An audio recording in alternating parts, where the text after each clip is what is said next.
என் பிள்ளைய விட்டுட்டாயா. நான் வராதுக்கு முன்னே எல்லா வேலையும் பண்ணிட்டாங்க ஐயா. என் பொண்ணை 2 மணிக்கு கூட்டும் போய் நைட்டு 6 மணி வரைக்கும் வச்சிருந்துக்கிறாங்க ஐயா உள்ள. உன் புள்ள சீரியஸ் ஆகுதுன்னு சொல்றாங்க ஐயா. என் புள்ள கீழே விழுந்துச்சுன்னு தானே சொன்னீங்க, எப்படி சீரியஸ் ஆகுதுன்னு கேக்குறையா. கட் பண்ணாங்க ஐயா.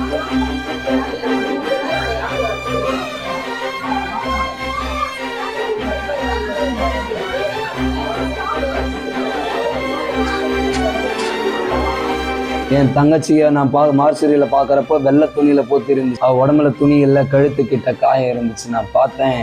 என் பொண்ணு ஒயிட் போட்டு மாட்டேன், நான் எல்லா வேலையும் செஞ்சையா. நான் செஞ்சையா, என் புள்ளைய விட்டுட்டாயா. 1500 ரூபாய் என் பொண்ணு ஸ்டெடியா பேசுவாயா. என் பொண்ணு தைரியமா பேசுவா, எந்த தப்பும் பண்ண மாட்டா. எல்லாருமே மிரட்டுறாங்க, எல்லாருமே போலீஸ்கார் எங்களுக்கு சப்போர்ட் பண்றவங்க, அவங்க கூட மிரட்டுறாங்க ஐயா.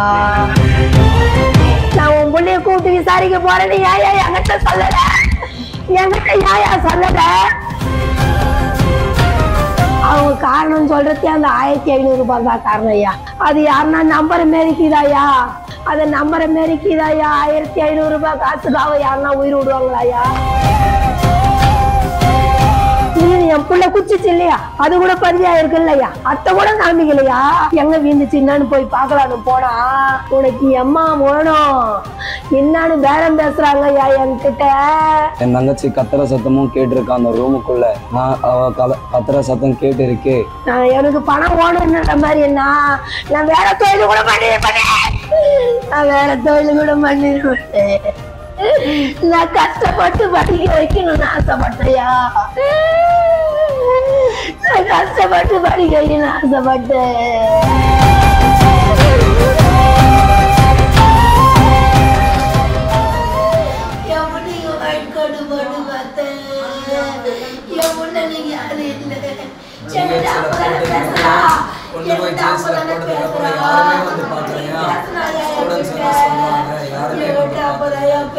திருவண்ணாமலை மாவட்டம் நாச்சிப்பட்டு ஐயா. நாச்சிப்பட்டுல இருந்து என் பிள்ளைய கோயம்புத்தூர்ல இந்துஸ்தான் காலேஜில் சேர்த்த ஐயா. என் பிள்ளைய இந்துஸ்தான்ல காலேஜில் சேர்த்தது என் பிள்ளை வீந்துடுச்சுன்னு சொன்னாங்க ஐயா. என் பிள்ளைய நான் மணி 1:30 மணிக்கு ஃபோன் பண்ணி கேட்டையா என் பிள்ளைய. என் பிள்ளை அப்போ கூட என்கிட்ட எதுவும் சொல்ல, நல்லா தானே பேசினா என்கிட்ட. நல்லா பேசி அம்மா இப்போதாம்மா ஓட்டி முடிஞ்சிச்சு, டூட்டி முடிச்சுட்டு ஏதோ சாப்பாட்டுக்கு போகிறேன்னு சொன்னாம்மா, சாப்பிட்டு வந்து பேசுகிறேன்னு சொன்னாயா. சாப்பிட்டு வந்து பேசவே இல்லையா. அப்புறம் அவங்க மிஸ்ஸு தான் ஐயா எனக்கு சொன்னாங்க, ஃபோன் பண்ணாங்க. அம்மா நேரத்துக்கு 6 மணிக்கு ஃபோன் பண்ணாங்க ஐயா எனக்கு. 6 மணிக்கு ஃபோன் பண்ணி உன் பொண்ணு என்னவோ பரிசு காணோம், அது காணோம், இது காணோன்னு சொல்லிட்டு சொல்கிறாங்க ஐயா.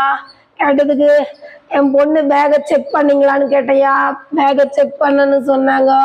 பேகை செக் பண்ணதுல காசு இருந்துச்சான்னு கேட்டையா. காசு இல்லைன்னு சொல்லிட்டாங்கோ. நீங்கள் வாங்க அப்படின்னு சொல்கிறாங்க ஐயா.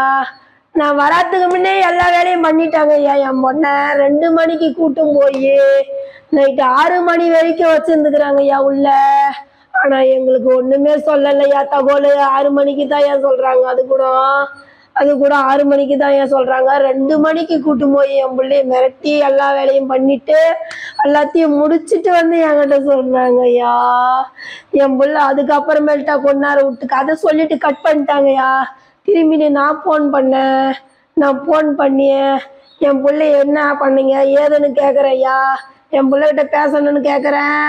ஆனால் என் பிள்ளைகிட்ட நீங்கள் எதுவாக இருந்தாலும் நேராக தான் வந்து பேசணும், ஃபோனுலலாம் பேச முடியாதுன்னு சொல்லிட்டாங்க ஐயா. திரும்பின்னு நான் அப்புறமேல்ட்டா வச்சுட்ட பிறகு திரும்பின்னு ஃபோன் பண்ணான் தம்பி ஃபோன் பண்ணிய கேட்டதுக்கு நீங்கள் எதுவுமே இங்கே பேச முடியாது, நீங்கள் நேராக வாங்கன்னு சொல்லிட்டாங்க. அப்படியே விட்டுட்டேன். கம்முன்னு ஆகிட்டு கொண்டாரம். அப்புறம் மணி 6:30 7 மணி இருக்கும் ஐயா. 7 மணிக்கு திரும்பின்னு ஃபோன் பண்ணேன். ஃபோன் பண்ணதுக்கு நானாக ஃபோன் பண்ண பிறகுதான் ஐயா சொன்னாங்க கீழே விழுந்துடுச்சு வா அப்படின்னு சொன்னாங்க ஐயா. கீழே விழுந்துடுச்சு வான்னு சொன்ன பிறகு நான் பக்கத்தில் இருக்கிறவங்க கிட்ட கூட சொல்லிட்டு ஓடுறேனே உள்ள கீழே விழுந்துச்சா, நான் போய் என்னான்னு பார்த்துன்னு வரேன்னுட்டு நானும் தம்பியும் தான் ஓடினோம். நானும் ஓடின பார்த்து கொஞ்சம் தூரம் போன உடனே உன் புள்ள சீரியஸ் ஆகுதுன்னு சொல்றாங்க ஐயா. என் புள்ள கீழே விழுந்துச்சுன்னு தானே சொன்னீங்க, எப்படி சீரியஸ் ஆகுதுன்னு கேக்குறையா? கட் பண்ணிட்டாங்கய்யா, போனை கட் பண்ணிட்டாங்க. திரும்பி போன போடுறேன் சீரியஸ் ஆகுதுன்னு அதை தான் சொல்றாங்களா வச்சு வேற எதுவும் பதில் சொல்ல மாட்டேங்கிறாங்கய்யா. கட் பண்ணிட்டாங்கய்யா, உடனே கட் பண்றாங்கய்யா. நான் சொல்ல அதை தான், அந்த வார்த்தை தான் ஏன் கேட்டு போனேன். நான் கடைசி வரைக்கும் ஊருக்கு பாதி தூரம் போயிட்டேயா, பாதி தூரம் போய் கூட அந்த வார்த்தை தான் ஏன் கேட்டேன் நானு. அதுக்கு அப்புறமேல்ட்டா என்ன சொல்றாங்க, நான் இந்த ஹாஸ்பிட்டல், கவர்மெண்ட் ஹாஸ்பிட்டலு ஜிஹெச்சுக்கு இட்டுன்னு போறேன்னு சொன்னாங்கய்யா.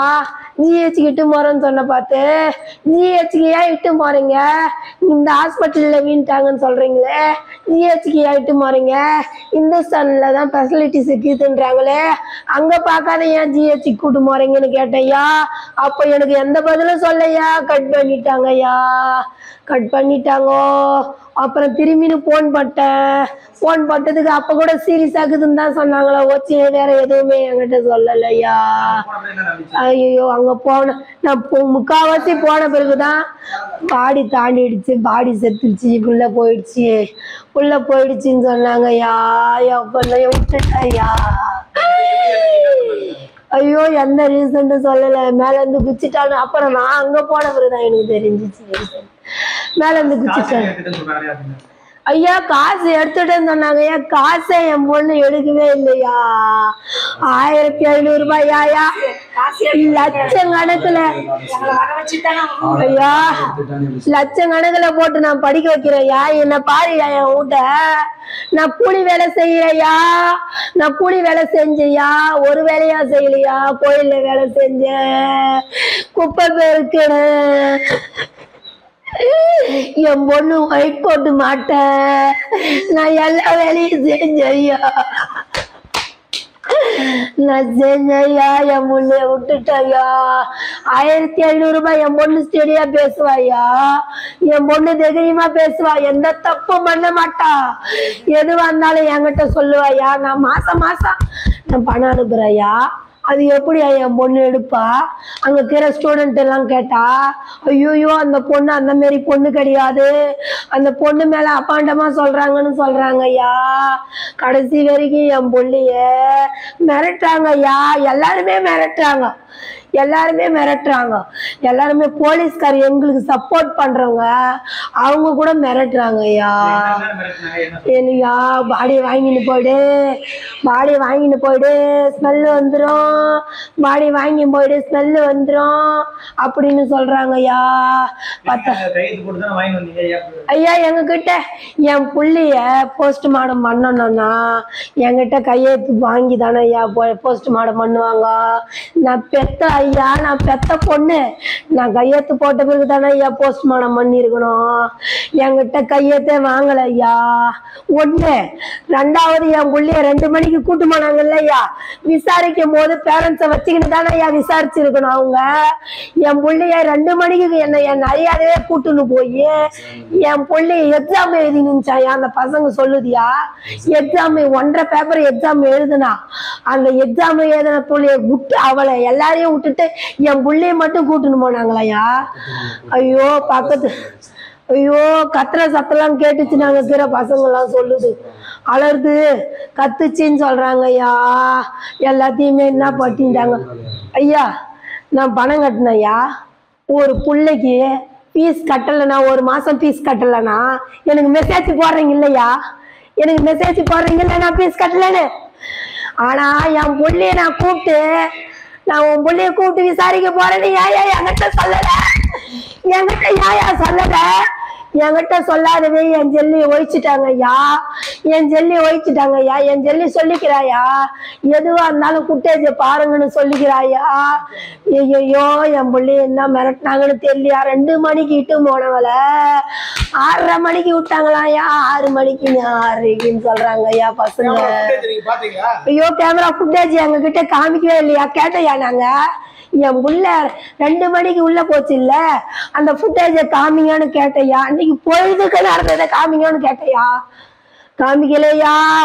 காமிக்கல. அந்த போலீஸ்கார அத்திலின்னு கேட்டையா. அந்த போலீஸுக்கார எதுவுமே ஃபுட்டேஜ் எதுவுமே காமிக்கலையா. மீது என் புள்ள குச்சிச்சு இல்லையா, அது கூட பதிவா இருக்கு இல்லையா, அத்தை கூட காமிக்கலையா, அத்தை கூட காமிக்கல. நான் போய் அங்க போய் புள்ளைய போய் பார்த்துட்டு எங்க வீந்துச்சு என்னன்னு போய் பார்க்கலான்னு போனா உனக்கு எம்மா வேணும் என்னன்னு பேரம் பேசுறாங்கய்யா எங்க கிட்ட பேரம் பேசுறாங்கய்யா, எங்க கிட்ட என் புள்ளைய பேரம் பேசுறாங்கய்யா. எங்களுக்கு பணம்லாம் வேணாம் சாமி, எனக்கு பணம் வேணும்ன்ற மாதிரி என்ன, நான் வேற தொழில் கூட பண்ணிருப்பேன், நான் வேற தொழில் கூட பண்ணிருப்பேன். நான் கஷ்டப்பட்டு படிக்க வைக்கணும்னு ஆசைப்பட்டையா, நான் கஷ்டப்பட்டு படிக்க வைக்கணும்னு ஆசைப்பட்டேன். என் பிள்ளைக்கு நியாயம் வேணுயா, என் பிள்ளைக்கு நியாயம் வேணும், என் பிள்ளைக்கு நியாயம் வேணுயா, என் பிள்ளைக்கு நியாயம் வேணும் ஐயா. நான் கஷ்டப்பட்டு படிக்க வச்சேன், நான் தெருவு பெருக்கி படிக்க வச்சேன், நான் ஒரு வேலையா செய்யல, கோயில் வேலைக்கு ஓடினேன், தெருவு பெருக்கினேன், குப்பை வார போனேன், எல்லா வேலையும் நான் செஞ்சுதான் என் பிள்ளைய காப்பாத்தினேன். ஆனா என் ஆம்பளையா கூட இல்லையா, என் ஆம்பளையா இல்லை, என் ஆம்பளையா இல்லாதவே என் பொண்ணை சிபிஎஸ்சிக்கு படிக்க வச்சேன். அப்படி சிபிஎஸ்சி படிக்க வச்சுட்டு திருப்பி நான் அந்த காலேஜில் சேர்த்தையா, நான் பணத்தை பார்த்துருந்தேனா, என் பொண்ணு பணத்தை பார்த்துருந்தேன்னா நான் சேர்த்துருக்க முடியுமாயா, நான் பணத்தை பார்த்துருந்தா சேர்த்துருக்க முடியுமா, நான் பணத்தை பார்க்கலையா, லட்சமா சேர்த்தையா. என் பொண்ணு 1500 ரூபாய் எடுத்துட்டு வந்தாயா சொல்றாங்க, என்கிட்ட சொல்லணும் இல்லையா, நான் லட்சமா கட்டி நான் உன்னை சேர்த்தனே, என் பிள்ளைய சேர்த்தனே, அந்த பணத்தை தூக்கி விசாரிச்சுட்டு வந்துட்டு இருப்பேனே நானு. ஐயோ காலேஜ் நிர்வாணம் வந்து என்கிட்ட எதுவுமே பேசல, இன்ன வரைக்கும் உன் பொண்ணு வீந்துடுச்சுன்னு யாருமே சொல்லல, அந்த காலேஜ் நிர்வாகமும் பேசல என்கிட்ட. ஐயா அந்த காசு, அந்த இது காசுன்றாங்க, அந்த சோழ என்னது அது, அந்த இப்ப வந்து பாப்பா இறந்து என்னதான் காரணம் அப்படின்னு சொல்றாங்க, அவங்க என்ன சொல்றாங்களா இல்ல நீங்க என்ன காரணம் நினைக்கிறீங்க? ஐயா அவங்க காரணம் சொல்றதே அந்த 1500 ரூபாய் தான் காரணம் ஐயா. அது யாருன்னா நம்பர் மாரிக்குதாயா, அது நம்பரை மாரிக்குதாயா. 1500 ரூபாய் காசுக்காக யாருன்னா உயிர் விடுவாங்களாயா? என் பிள்ளைக்கு நீதி வேணுயா, உண்மை தெரியணியா, உண்மை தெரியணியா. மறைக்கிறாங்களே ஐயா, எல்லாருமே மறைக்கிறாங்கய்யா. ஆனா ஒரு பொட்டை புள்ள கீழே வீந்துடுச்சுன்னா பொட்டை பிள்ளைக்கு பாதுகாப்பு கொடுப்பாங்கய்யா, எங்களுக்கு யாருமே பாதுகாப்பு கொடுக்கலையா. போலீஸ்காரங்க அவங்க அந்த காலேஜுக்கு பாதுகாப்பு கொடுக்குறாங்க, அங்க வந்த டீச்சர்ஸுக்கு பாதுகாப்பு கொடுக்குறாங்க ஐயா, அங்க வந்த டீச்சர்ஸுக்கு பாதுகாப்பு கொடுக்குறாங்க. எங்களுக்கு கொடுக்கலையா, எங்களுக்கு கொடுக்கல, எங்களை மிரட்டி வாங்கிட்டுன்னு போயிட்டாங்க, மிரட்டி ஐயோ எங்களை மிரட்டிட்டாங்க, மிரட்டி அந்த செக்கை கூட அந்த மிரட்டி நீ வாங்கி எடுத்து நீ உன் பிள்ளைய தூக்கின்னு போன்றாங்க ஐயா.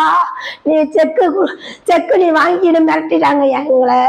நீ செக்கு வாங்கலையா இல்லையா உன் பிள்ளை பாடி ஸ்மெல் அடிக்கும், அவ்வளவுதான், உன் பிள்ளைய பார்க்க முடியாது அப்படின்னு மிரட்டுறாங்க ஐயா.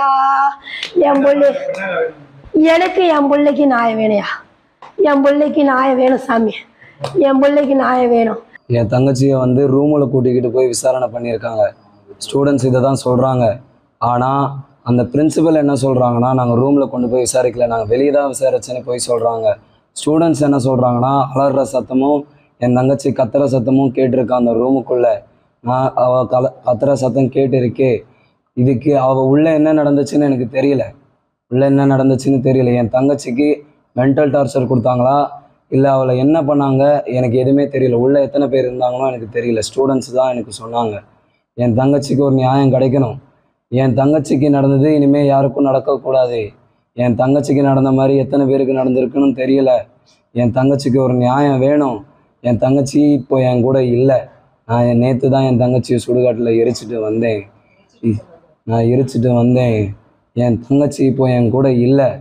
அந்த பிரின்சிபல் என்ன சொல்கிறாங்கன்னா, நாங்கள் விசாரிக்கும் போது நாங்கள் வெளியே வச்சு தான் விசாரித்தோன்னு சொல்கிறாங்க. ஆனால் ஸ்டூடெண்ட்ஸ் சொல்கிறாங்க ரூமுக்குள்ளே கூட்டிக்கிட்டு போய் விசாரிச்சேன்னு சொல்கிறாங்க. இதில் நான் எதை நம்புறதுன்னு தெரியல. எந்த சிசிடிவி ஃபுட்டேஜஸும் எங்ககிட்ட இன்னும் இது வரைக்கும் காட்டலை. இது வரைக்கும் எதுவுமே காட்டலை. என் தங்கச்சி விழுந்துட்டான்னு தான் முத தடவை சொன்னாங்க. விழுந்துட்டான்னு தான் சொன்னாங்க. அவள் எகிரி குதிச்சுட்டான்னு அப்புறம் தான் சொன்னாங்க. கீழே விழுந்துட்டான்னு வாட்டி சொன்னாங்க, அதுக்கப்புறம் தான் எகிரி குதிச்சுட்டான்னு சொன்னாங்க. நான் என்ன பண்ணுறதுன்னு எனக்கு தெரியலண்ணா. எனக்கு சந்தேகமாக இருக்குது. என் தங்கச்சி மரணத்தில் எனக்கு சந்தேகமாக இருக்குது.